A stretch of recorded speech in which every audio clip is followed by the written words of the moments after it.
અત્યારના વ્યક્તિને કળિયુગના પ્રભાવના કારણે પોતાના મા બાપને હેરાન કરતા હોય અથવા તો દુઃખી કરતા હોય છે, અને છતાં પણ એ લોકો રાજસી નીતિથી અથવા તો સારા એવા મોટી પૂજા કે એ બધું કરતા હોય છે. તો એ પૂજાથી શિવજી ખુશ થાય છે કે પછી શિવજી સુધી એ પૂજા જાય છે? સામાન્ય વ્યક્તિ હોય જેને ખાસ કરીને પૂજાનો ખબર જ નથી કે શરૂઆત ક્યાંથી કરવી, કે સૌ પ્રથમ શું ચડાવવું, કે પાણી ચડાવવું કે બીલીપત્ર ચડાવવું. બીલીપત્ર ઊંધું કોને કહેવાય કે સીધું કોને કહેવાય?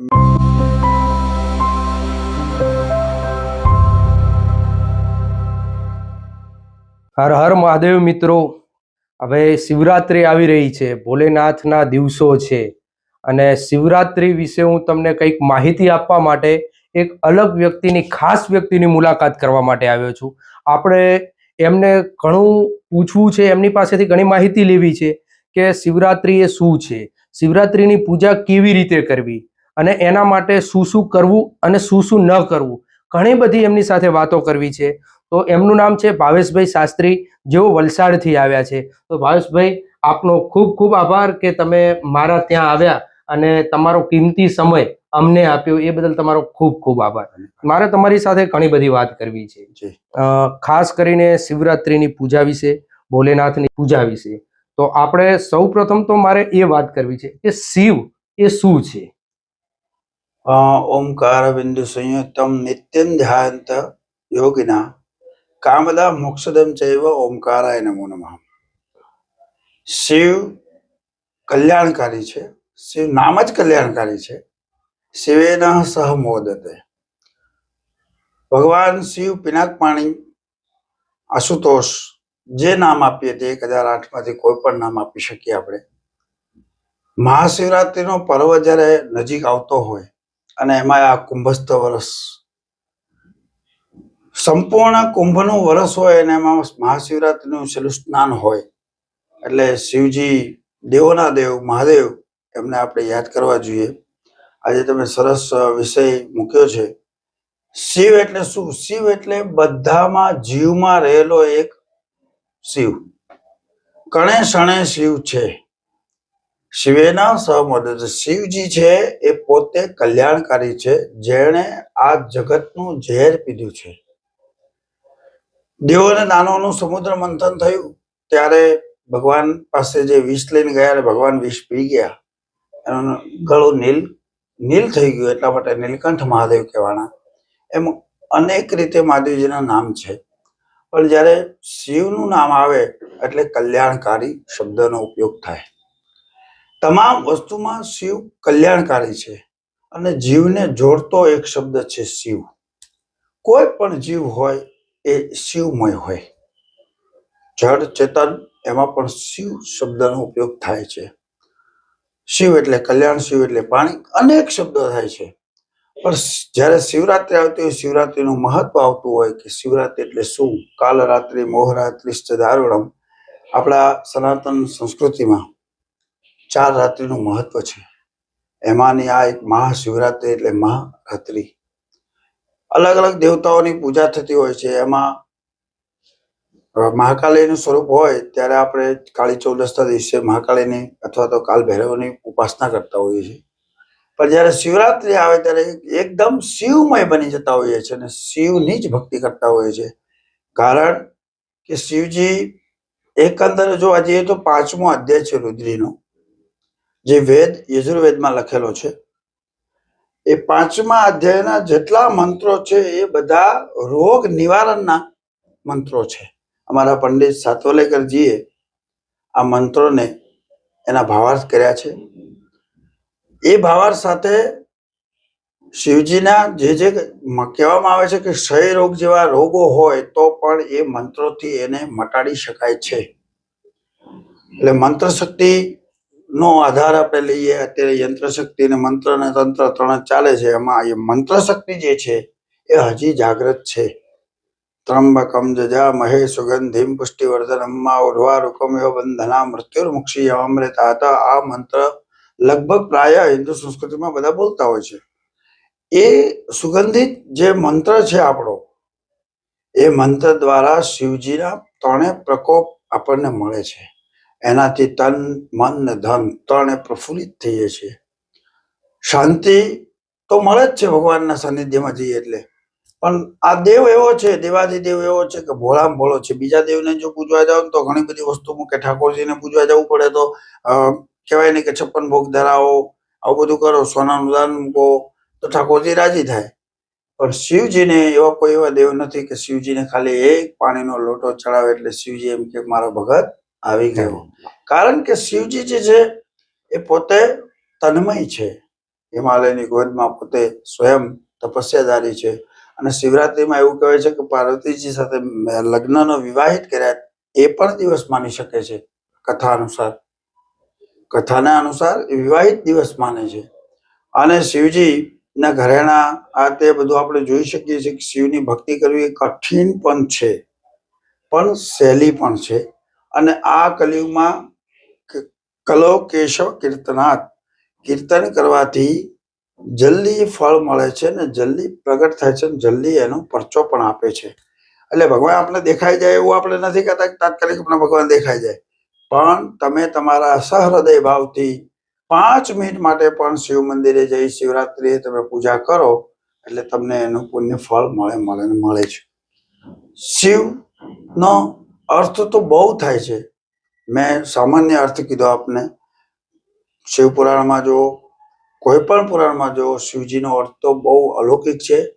અને અસતગિરી સમમતા તજ્જલમ સિંધુ પાત્રે સુરતરોવર શાખા લેખિની પત્ર મુર્વી લિખતી ગૃહિત્વા શારદા સર્વકાલમ તદપિ તવ ગુણાનામ મીશ પારમ યાતિ.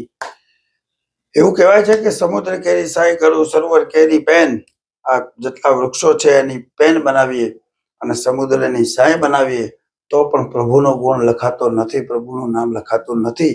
એવા મહાદેવજી છે, દેવાધિદેવ, એવા ભોળિયાનાથ છે. એટલા માટે આપણે ભોળાનાથ કહીએ છીએ. હા, તો એ શિવ તત્વની વાત કરી. શિવરાત્રીની વાત કરીએ તો શિવરાત્રીના દિવસે આપણે ત્યાં ઉપાસનાઓ અલગ પ્રકારની થતી હોય છે. અને હિન્દુ સંસ્કૃતિમાં, સનાતન સંસ્કૃતિમાં શિવના જે ઉપાસક હોય શિવરાત્રીના દિવસે જાગરણ કરે, ફલાહાર કરે.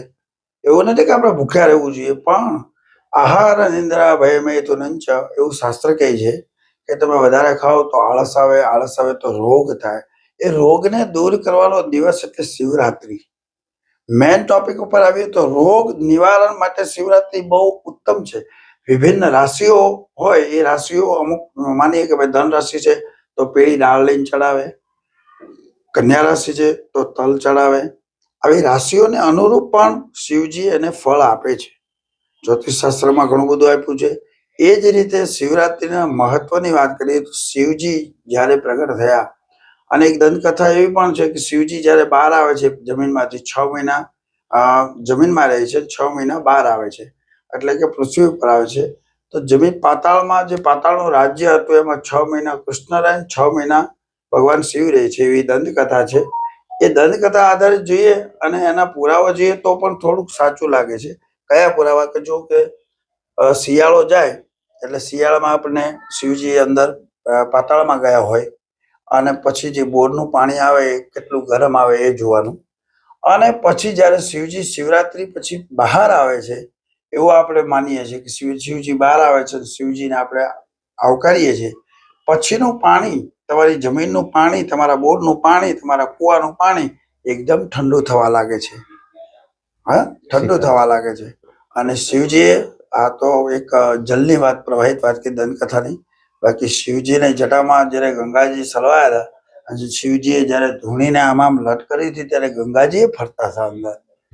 એટલે અભિમાન તો કોઈનું રહેતું જ નથી. શિવેના સહમત હતા, શિવજીની સાથે તો કોઈનું અભિમાન રહ્યું જ નથી. પણ જેને પ્રસન્ન કર્યા છે, જટા કટા હસમ જે બોલે છે, એ રાવણનું વિજયચિત તાંડવ પણ શિવજીના સાનિધ્યમાં આપણે ગાતા હોઈએ છીએ. અને ચપટી ભભૂત મેં કુબેર કા ખજાના, એવો દેવ કોઈ છે નહીં કે જે ચપટી ભભૂતમાં કુબેરનો ખજાનો આપે. આ સાધુ સંતો આ બધા જુનાગઢ થી લઈને પ્રયાગરાજ સુધી દોડતા જાય. શા માટે? કે જે મહાદેવજીની ભક્તિ કરે છે બધા. અને અખાડામાં જો કે ગમે ત્યાં સાધુ સંતો જો તો શિવથી શરૂઆત કરે એ લોકો. કારણ કે એને એક તો પહેલું તો વૈરાગ્ય ઉત્પન્ન કરવું પડે. દાઢી રાખવાથી વૈરાગ્ય ઉત્પન્ન નથી થતું. મનથી તન્મે મનઃ શિવ સંકલ્પ વસ્તુ પોતાના મનને મેલું રાખીને કરવાથી કઈ ન થાય. એટલા માટે શુદ્ધિકરણ પોતાનું કરે છે. શરીરનું શુદ્ધિકરણ દેવાલયો જીવો એમ દેહને પણ એક દેવાલય બનાવે છે, પછી એ શિવ પાસે જઈ શકે છે. ત્યાં સિવાય શિવ મળવો મુશ્કેલ છે, ભગવાન મળવો મુશ્કેલ છે બધાને. પણ દેહો દેવાલયો જીવો, પોતાનું દેહ છે એને દેવાલય બનાવી. એટલા માટે કામ, ક્રોધ, મચ્છર, મોહ, માયા જે કઈ શત્રુઓ છે, શત્રુઓનો ત્યાગ કરી અને મનુષ્ય બેઠો હોય. અને હિન્દુ સંસ્કૃતિ તો એવું કહે છે કે ભોળામાં ભોળો દેવ હોય, મનાવો હોય તો એ શિવજી છે, તો મહાદેવજી છે. તો એ શિવરાત્રી નજીક આવી રહી છે અને શિવજીના જેટલા ગુણગાન ગાઈએ એટલા ઓછા છે. અને હિન્દુ સંસ્કૃતિમાં મેં તમને કીધું એમ 5મો અધ્યાય જે રુદ્રીનો છે, નમસ્તે રમણ્ય વૌતો તો કહેવાય નમઃ બાહુભ્યામ ઉતતે નમઃ જાતે દુરશ્વાતરો રઘુરા પાપકાશની, આવા મંત્રોથી ભગવાને જડી કર્યા છે. એમાં તાવ હોય કે જરા હોય, કિડની ફેલ હોય, આવા મંત્રોથી શિવજીના 5મા અધ્યાયના જે રુદ્રીના 5મા અધ્યાયના મંત્રોથી અનેક ગણા રોગો દૂર થાય છે. મેન ટોપિક રોગનું નિવારણ છે. આયુર્વેદ વેદાચાર્યો પણ એને માને છે, ઈસરો પણ માને છે. જેટલી આપણા ભારત દેશમાં તો છે, પણ વિદેશોમાં પણ શિવજીનું બહુ મહત્વ એ લોકો માને છે. અને અમારા તો એક ધરમપુરમાં છે 36 લાખ શિવજીની માળાઓથી રુદ્રાક્ષ બનાવવાના છે. બટુકભાઈ કરીને છે 36 લાખ, અને એક સાથે 36 લાખ શિવલિંગના દર્શન થશે શિવરાત્રીમાં. તો હું કહી શકું કે બધું જ શિવમય છે, કોઈ વસ્તુ બહાર નથી, બધું શિવમય છે. એટલા માટે શિવરાત્રી એનું મહત્વ છે. પ્રયાગનું પણ મહત્વ છે. આ મહિનો કુંભસ્થ છે એટલે શિવરાત્રીને વધારે આપણે માન આપીએ છીએ. છેલ્લું સ્નાન પણ છે અને શિવરાત્રી નજીક આવી રહી છે. તો આપે જે પ્રશ્ન મૂક્યો કે પૂજા કેવી રીતે કરવી જોઈએ, તો એવું નથી કે કેવલ માત્ર ફળ ફૂલ પાન આ ચડાવીએ, એવું નથી. તમે તમારા મંદિરોમાં, નિજી મંદિરોમાં જઈ અને પાણીનો એક કળશ, લોટો ચડાવો, દૂધ ચડાવો, તલ ચડાવો, કે તમે કોઈ પણ વસ્તુ ચડાવો શિવજીને, અને બીલીપત્ર ચાલુ રાખો કે બીલીપત્ર રોજ ચડાવો તોય વાંધો નહીં. આ શિવરાત્રીના દિવસે, રાત્રિના દિવસે જાગરણ કરીને આ શિવરાત્રીના 4 પહર બીલીપત્ર ચડાવો તો એનાથી પણ તમારી બુદ્ધિ સતેજતા થાય છે. શિવજી પાસે જ્ઞાન છે, શિવજી પાસે 64 કળાઓ છે. એટલા માટે લોકો શિવજીની પાછળ દોડે છે. દેવતાઓ દોડતા હતા, તો આપણે તો મનુષ્ય છીએ. 64 કળાઓ કોની પાસે આવી? ગાયમ, નિત્ય, વાદ્યમ, આ બધું શિવજી પાસે હતું, બીજા કોઈ દેવ પાસે ન હતું. એટલે તો નટરાજ રાજ નમો નમઃ ડમરું વગાડ્યું તો નટરાજની જેમ એમાંથી શબ્દ નીકળાય. ઊન ઢોલ લોકે ઓંગ હે વાળા નમ જમ ગણા નમ કપા ચટટાઉ કપ્પાઈ સસસર હલ ઇતિ મહેશ્વરાણી સૂત્રાણી આદિત્યાની. વ્યાકરણમાં પણ કીધું છે કે મહેશ્વરના ડમરુમાંથી આ 14 સૂત્રો નીકળ્યા, એની ભાષા બની અને એ ભાષા આપણે બોલી શક્યા છીએ. અને દેવપ્રિય ભાષા છે સંસ્કૃત, એટલે આપણે વધારે સંસ્કૃતને લાભ આપીને આ સંસ્કૃત ના શ્લોકો ઉમેરીને મેં જરાક આપને કહ્યું છે. તો શિવજીને પૂજા કરવાથી બધું પ્રાપ્ત થાય. અબિલે આયુષ્ય વૃદ્ધિ, ગુલાલે પ્રીતિવર્ધનમ.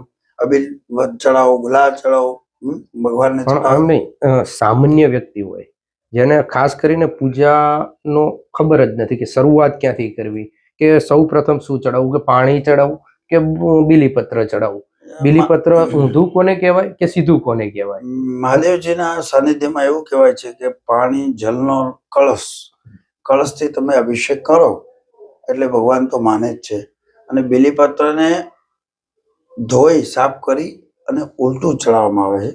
એટલે કે મહાદેવજીનો જે પત્ર છે એ એમના મસ્તક ઉપર પડે. ઠંડક આપવા માટે આપણે પણ આપીએ છીએ. મહાદેવજીનું એક બિલ્વા શિવાર્પણમ, એક બિલ્લી લઈ અને તમે મહાદેવજીને તમે હાથમાં લો એટલે સત્તું હોય છે, જ્યારે મૂકો ત્યારે તમારો હાથ સીધો થાય છે, એટલે તમે સીધી રીતે મહાદેવજીના મસ્તક પર મૂકી શકો છો. પછી કોઈ જાણે કે ના જાણતું હોય, એવું કે અમે કોઈ જાણતા નથી, ન જાણા અમે શિવ પૂજા, તો ભગવાને કીધું છે કઈ વાંધો નહીં, તમે કેવલ માત્ર મને પાણી ચડાવશો ને તો પણ હું પ્રસન્ન થઈશ.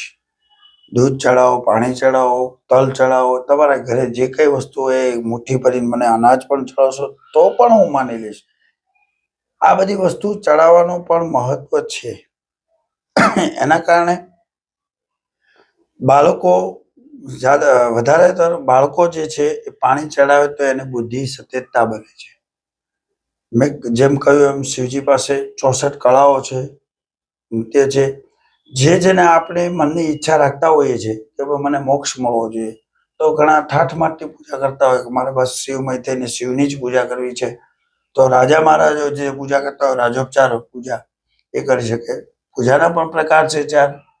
એ પ્રકાર પ્રમાણે કરે. માનસિક પૂજા છે, મનથી કોઈ આમ કરીને જતું રહે તો પણ શિવજી માને છે. માનસિક પૂજા વિશે પણ થોડુંક સમજ. માનસિક પૂજા એટલે તમારા મનમાં કપટ રહિતનો ભાવ, એટલે માનસિક.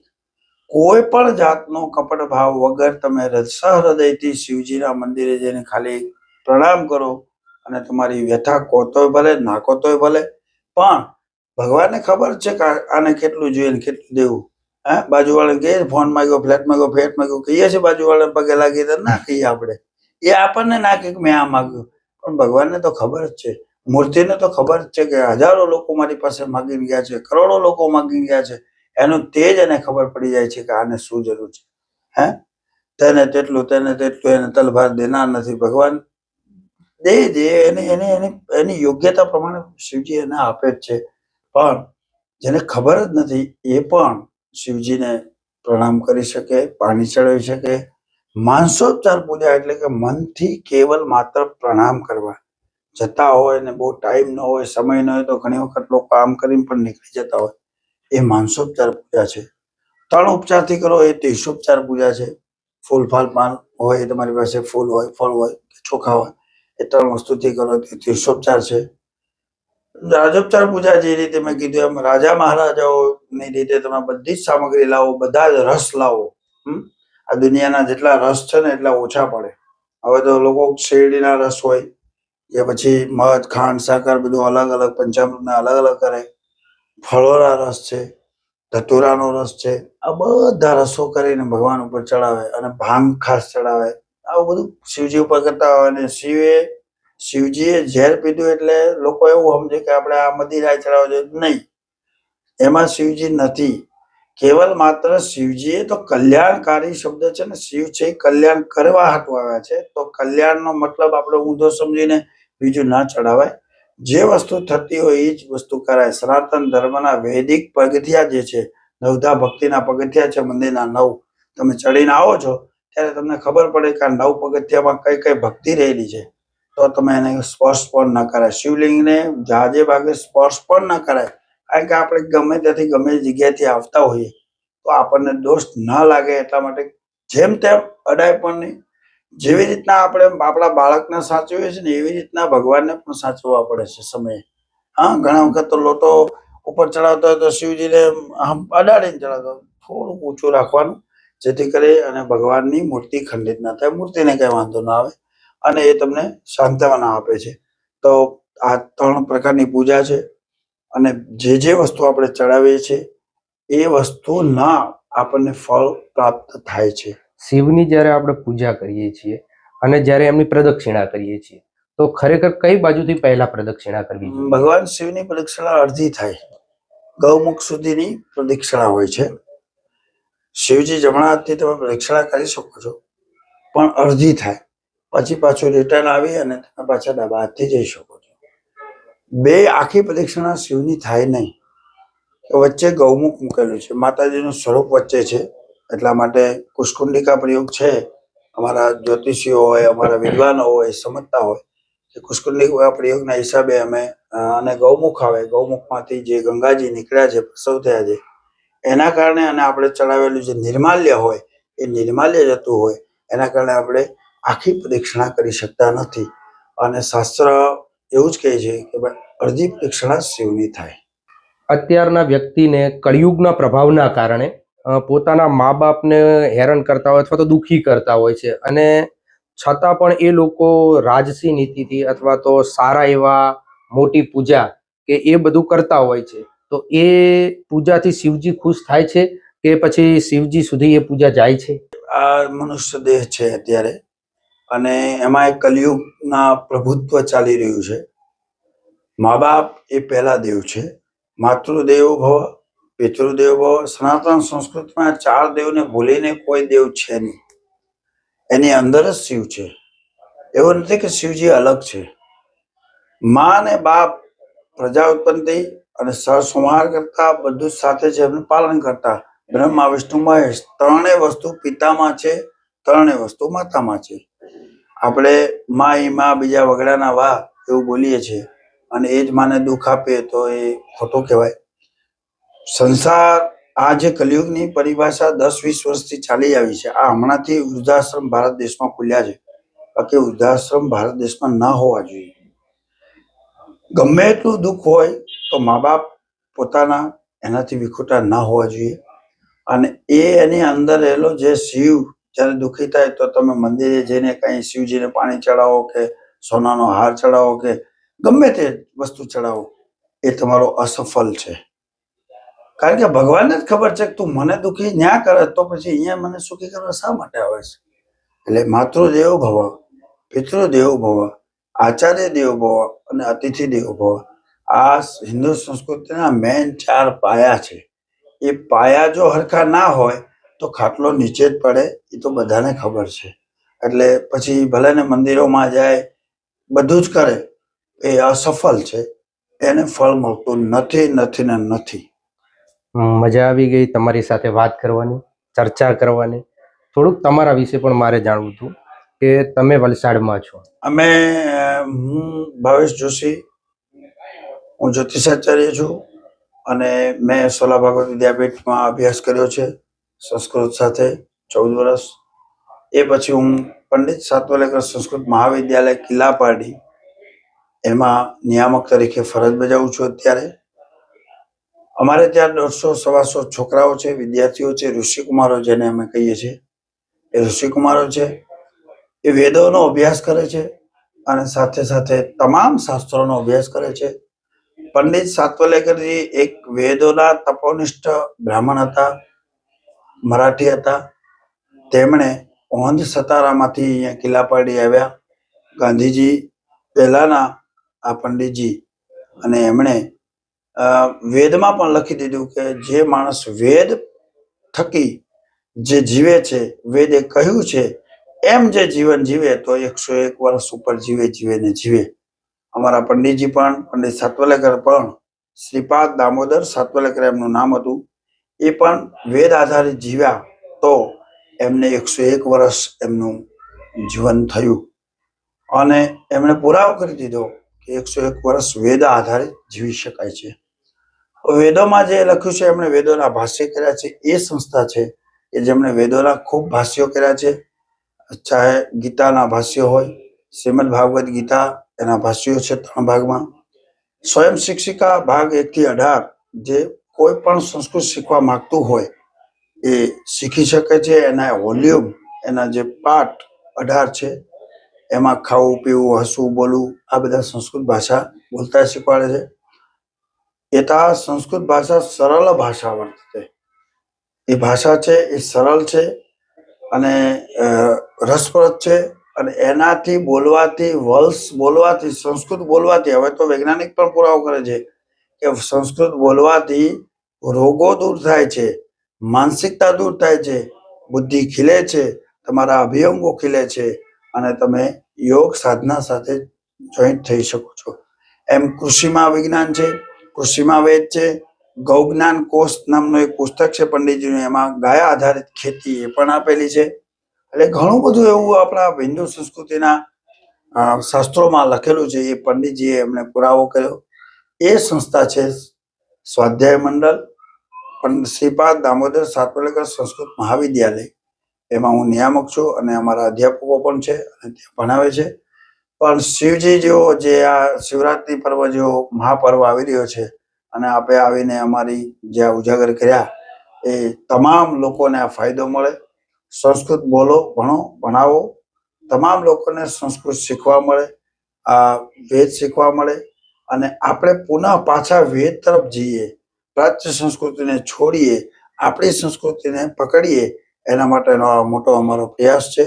અને વેદ એટલે બધું જ આવી જાય છે એમાં. ઋષિ મુનિઓ આપણને બધું જ આપેલું છે, કઈ બહાર લેવા જવાની જરૂર જ નથી. ખેતીમાં જુઓ કે પશુપાલનમાં જુઓ કે પછી આપણા મનુષ્યમાં જુઓ, બધું જ વેદમાં આપેલું છે. મનુસ્મૃતિ નામના ગ્રંથની જેમ. એટલે આપણે જીવન જીવતા શીખીએ છીએ અને જીવનને આગળ નિર્વાહ કરીએ છીએ. પણ આપણે છેલ્લે જવાનું તો છે જ. સીતા ભસ્મા લેપા ભગવાન શિવ પાસે જ જવાનું છે. એમના ઘરમાં જ આપણે જવાનું છે. એ આપણે ભૂલી ના જઈએ. કારણ કે શિવજીનું ઘર તો એ જ છે. એ જ છે. હે, શિવજીના ઘરે જ જઈએ છીએ આપણે. તો ભગવાનના ઘરે જવાનું હોય તો એ પહેલા પૂર્વ તૈયારી કરવી પડે. તો આપણે બધાએ પૂર્વ તૈયારી અત્યારથી નાનપણથી જ, હું તો કહું છું, યંગ છોકરાઓ, જે નાના નાના છોકરાઓ છે, ભૂલકાઓ છે, એ મહિમના બોલતા હોય છે તો અમને બહુ ખુશી થાય છે. મહિમના શ્લોક બોલતા હોય છે તો અમને ખુશી થાય. તો આપણે એક મહિમના શ્લોક બોલી અને ભગવાન શિવજીને પ્રણામ કરીએ. ઓમ પુષ્પદંત ઉવાચ મહિમ્ના પારંતે પરમવિદુષો યાજ્ઞ સદૃશિ સ્તુતિર્બ્રહ્માદિના મપિતદવસંજ્ઞાસ્ત્વયિ ગિરા યથા વાચ સર્વા સ્વમતિ પરિણામાવધિગૃણમ મમાપ્યેષસ્તોત્રે હર નિરપવાદા પરિકર. બોલ શ્રી ભોલેનાથ ભગવાન કી જય. નમઃ પાર્વતી પતિ હર હર મહાદેવ. અમારા મિત્રોને કદાચ તમારો સંપર્ક કરવો હોય કે એમને કોઈ કામ હોય, કોઈ પૂજા વિશેનું કોઈ માહિતી જોઈતી હોય, કોઈ કુંડળી વિશે માહિતી જોઈતી હોય, તો એમને તમારો સંપર્ક કરવો હોય તો એ કઈ રીતે કરશે? તમારો જે મોબાઈલ નંબર છે એ તો હું ડિસ્ક્રિપ્શનમાં આપી જ દેવાનો છું. જી. પણ છતાં પણ એમને કોઈ કોન્ટેક્ટ કરવો હોય, ફોન ન લાગે તો અમારું એડ્રેસ છે, આપ રૂબરૂ આવી શકો છો. કિલ્લા પારડી, પંડિત સાતવલેકર સંસ્કૃત મહાવિદ્યાલય, સ્વાધ્યાય મંડળ, વલસાડથી 10 કિલોમીટર આગળ કિલ્લા પારડી તાલુકો છે. કિલ્લા પારડી કહો એટલે બધાને ખબર હોય. વલસાડથી 10 કિલોમીટર આગળ મુંબઈ જતા હાઈવે ઉપર આવે છે અને ગુજરાતમાં જ આવેલું છે અમારું સ્થાન, વલસાડની બાજુમાં. તો આપ સૌ પધારો. પાનેરાવાળી માતાજીની બાજુમાં, એનાથી થોડા આગળ ચામુંડમાના દર્શન પણ થાય છે અને પાર નદીના કિનારે આવેલું અમારું સ્વાધ્યાય મંડળ વૈદિક પરિષદ છે. એમાં આપ આવી શકો છો અને જે કાંઈ આપને પુસ્તકો જોતા હોય, જે કાંઈ આપને જોતું હોય, અમારી વેદ આયુર્વેદની દવાઓ પણ છે, સાથે જ્યોતિષનો વિષય પણ છે. જે કાંઈ અમારથી જેટલી થતી છે સેવા આપની અમે કરીશું. મિત્રો, એમનો કોન્ટેક્ટ નંબર હું સ્ક્રીન ઉપર નથી આપી શકતો, પણ ડિસ્ક્રિપ્શનમાં આપીશ. સ્ક્રીન પર ન આપવાનું કારણ એ છે કે કદાચ ભવિષ્યમાં નંબર બદલાઈ જતો હોય છે, તો ડિસ્ક્રિપ્શનમાં હું નંબર ચેન્જ કરી શકું. અને એમનું એડ્રેસ પણ એમને આપેલું છે, તો તમે એમનો શાંતિથી કોન્ટેક્ટ કરી શકો છો. તમને કોઈ તમારા જિંદગીની અંદર મૂંઝવણતા કે કોઈ એવા પ્રશ્નો હોય તો તમે એમની સાથે વાર્તાલાપ કરી શકો છો. તો તમને કદાચ તમારા પ્રશ્નોનું નિરાકરણ તેમની પાસેથી મળશે, કારણ કે એ બહુ જ્ઞાની પંડિત છે અને એમની પાસેથી ઘણું બધું જાણવા મળશે. અત્યારે સમય ઓછો છે અને ટાઈમના અભાવે હવે આપણે અહીંયા જ ઇન્ટરવ્યૂ પૂરું કરીએ છીએ. મિત્રો, તમને જો આ વિડીયો ગમ્યો હોય તો આ વિડીયોને લાઈક કરો, સારી કોમેન્ટ કરો, કોમેન્ટમાં હર હર મહાદેવ લખો અને આ વિડીયોને શેર કરવાનું ભૂલતા નહીં. જય ભોલેનાથ, જય દ્વારકાધીશ. જય દ્વારકાધીશ, જય ભોલેનાથ.